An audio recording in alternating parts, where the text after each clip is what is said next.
Hello friends, வணக்கம் and welcome back to our channel. இன்றைக்கி நம்ம சேனலில் என்ன வீடியோ பார்க்க போகிறோன்னா, ரொம்ப ஹெல்த்தியான லன்ச் மெனுவும் மார்னிங் பிரேக்ஃபாஸ்ட் ரொம்ப சிம்பிளாகவும் தான் செய்ய போகிறோம். லஞ்சுக்கு கீரை கடையிலும் கூடவே சேப்பங்கிழங்கு நல்ல மொறு மொறுன்னு வறுவல் பண்ணியிருக்கேன். கொஞ்சமாக முருங்கைக்காய் தொக்கு. மார்னிங் பிரேக்ஃபாஸ்ட்டுக்கு ரொம்ப சிம்பிளான டிஷ் தான் பண்ணியிருக்கேன். வாங்க இதெல்லாம் எப்படி பண்ணியிருக்கேன்னு வீடியோக்குள்ளே போய் பார்க்கலாம்.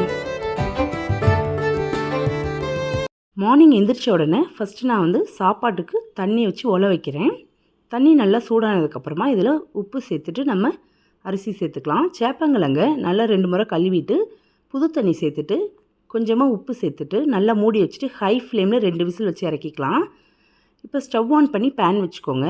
எண்ணெய் சேர்த்துக்கலாம். எண்ணெய் சூடானோடனே கடுகு போட்டுக்கோங்க. கடுகு நல்லா பொரிஞ்சு வந்த உடனே ஒரு பெரிய வெங்காயம், ஒரு கொத்து கறிவேப்பிலை, ஒரே ஒரு பச்சை மிளகாவை கீரி சேர்த்துக்கோங்க. நம்ம முருங்கைக்காய் தொக்குக்கு தான் இதெல்லாம் பண்ணிகிட்ருக்கோம்.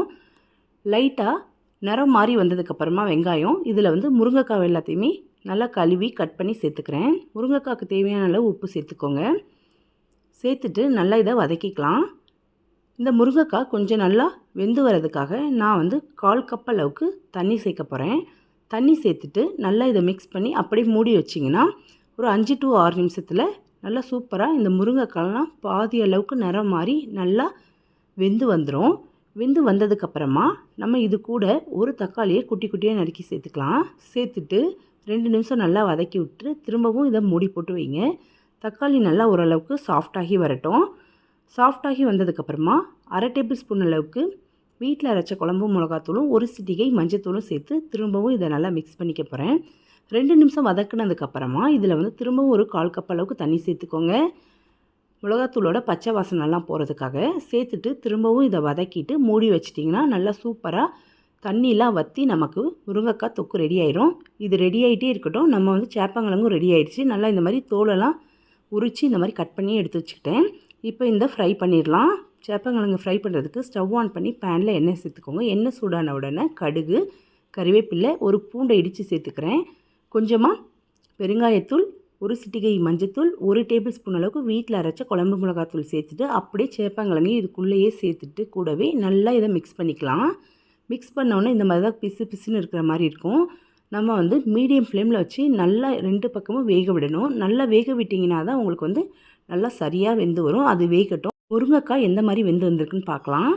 பாருங்கள், முருங்கைக்காவும் நல்லா சூப்பராக வற்றி நல்லா வெந்து வந்துருச்சு. அவ்வளோதான். ஸ்டவ் ஆஃப் பண்ணிவிட்டு பரிமாறிடலாம்.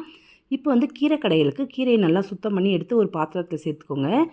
10 பூண்டு பல், 3 பச்சை மிளகா, கொஞ்சமாக புளி, 2 தக்காளி சேர்த்துக்கோங்க. ஒரே ஒரு பெரிய வெங்காயம், கூடவே தண்ணி சேர்த்து இதை ஸ்டவ் ஆன் பண்ணி இந்த பாத்திரத்தை வச்சிடலாம். ஏற்கனவே முருங்கைக்காய் ரெடி ஆகிருக்கு. அதை நம்ம வேறு பிளேட்டில் மாற்றி வச்சிடலாம். பாருங்கள், நல்லா மொறுன்னு நல்லா செவந்து ஒன்றோட ஒன்று ஒட்டாமல் நல்லா பிரிஞ்சு வெந்து வந்திருக்கு. நமக்கு சேப்பங்கிழங்கும் ரெடி ஆயிடுச்சு. அதையுமே வேறு பிளேட்டில் மாற்றி வச்சுக்கலாம். கீரை நல்லா கொதிச்சு வந்திருக்கு. இன்னும் கொஞ்சம் நேரத்தில் ரெடி ஆயிரும். ரெடி ஆனதுக்கப்புறமா அதை அப்படியே மிக்ஸி ஜாரில் மாற்றிக்கலாம். கீரைக்கு நான் இப்போ தாளிக்க போகிறேன். ஸ்டவ் ஆன் பண்ணி பேனில் எண்ணெய் சேர்த்துக்கோங்க. எண்ணெய் சூடானோடனே கடுகு, வெங்காயம், கறிவேப்பிலை, 2 வரமிளகாவை விதைகளை நீக்கி சேர்த்துக்கலாம். சேர்த்துட்டு நல்லா வதக்கிக்கோங்க. இந்த வெங்காயம் நல்ல நிறம் மாதிரி வரணும். அப்போ தான் கீரைக்கு நல்ல டேஸ்ட் கொடுக்கும். நல்லா ப்ரௌன் ஆகட்டும். கூடவே இந்த வெங்காயத்துக்கு தேவையான அளவு உப்பு சேர்த்துக்கலாம். சேர்த்து நல்லா மிக்ஸ் பண்ணிக்கோங்க.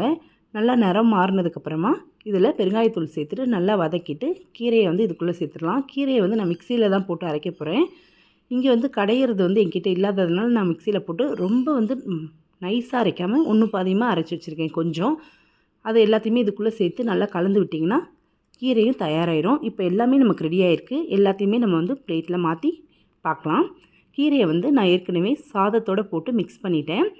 சூப்பரான ஹெல்த்தியான கீரை சாதம், மொறுன்னு சேப்பங்கிழங்கு வறுவல், கூடவே அருமையான முருங்கைக்காய் தொக்கு. இன்றைக்கி லன்ச் மெனு இது தான். பிரேக்ஃபாஸ்ட்டுக்கு ரொம்ப சிம்பிளாக தான் பண்ணியிருந்தேன்.